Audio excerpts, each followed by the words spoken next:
விடுமுறை விவரத்தை பள்ளிகளுக்கு தெரிவித்திட அனைத்து மாவட்ட முதன்மை கல்வி அலுவலர்களுக்கும் தமிழகத்தில் நாளை அனைத்து பள்ளிகளுக்கும் விடுமுறை என பள்ளிக் கல்வித்துறை இயக்குநர் அறிவித்துள்ளார். நாளை சனிக்கிழமை பள்ளிகளுக்கு விடுமுறை அறிவிக்கப்பட்டுள்ளது. தமிழகத்தில் நாளை அனைத்து பள்ளிகளுக்கும் விடுமுறை விடப்படுவதாக அறிவிக்கப்பட்டுள்ளது. விடுமுறை விவரத்தை பள்ளிகளுக்கு தெரிவித்திட அனைத்து மாவட்ட முதன்மை கல்வி அதிகாரிகளுக்கும் அறிவுறுத்தப்பட்டுள்ளது. 2024-2025 கல்வி ஆண்டிற்கான நாட்காட்டியில் மேற்கொள்ளப்பட்ட திருத்தத்தை சுட்டிக்காட்டி அறிவிப்பு வெளியிடப்பட்டுள்ளது.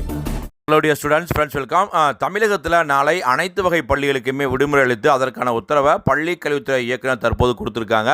ஏற்கனவே பள்ளி கல்வித்துறை நாட்காட்டில் அந்த கேலண்டரில் பார்த்தீங்கன்னா நாளைக்கு பள்ளி வேலை நாளாகத்தான் அப்டேட் செய்து புதிய கேலண்டரை பப்ளிஷ் பண்ணாங்க. இருந்தாலும் நாளைக்கு டிஎன்பிஎஸ்சியுடைய குரூப் 2 எக்ஸாம் நடக்கிறதுனால பல பள்ளிகள் தேர்வு மையங்களாக செயல்படுவதால் தமிழகத்தில் உள்ள அனைத்து வகை பள்ளிகளுக்குமே நாளைக்கு விடுமுறை கொடுத்துருக்காங்க.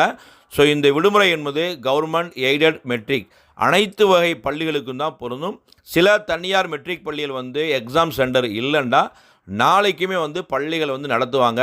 ஸோ இந்த வீடியோவை பார்க்கக்கூடிய ஸ்டூடெண்ட்ஸ் உங்களுக்கு நாளைக்கு ஸ்கூல் இருக்கா இல்லையா அப்படின்னு கமெண்டில் பதிவு செய்யுங்க. ஸோ நாளைக்கு தமிழகத்தில் அனைத்து வகை பள்ளிகளுக்கும் விடுமுறை. இந்த அப்டேட் பிடிச்ச லைக் பண்ணுங்கள், மறக்காமல் இந்த வீடியோ ஃப்ரெண்ட்ஸ்க்கும் ஷேர் பண்ணுங்கள். All the best. தேங்க்யூ.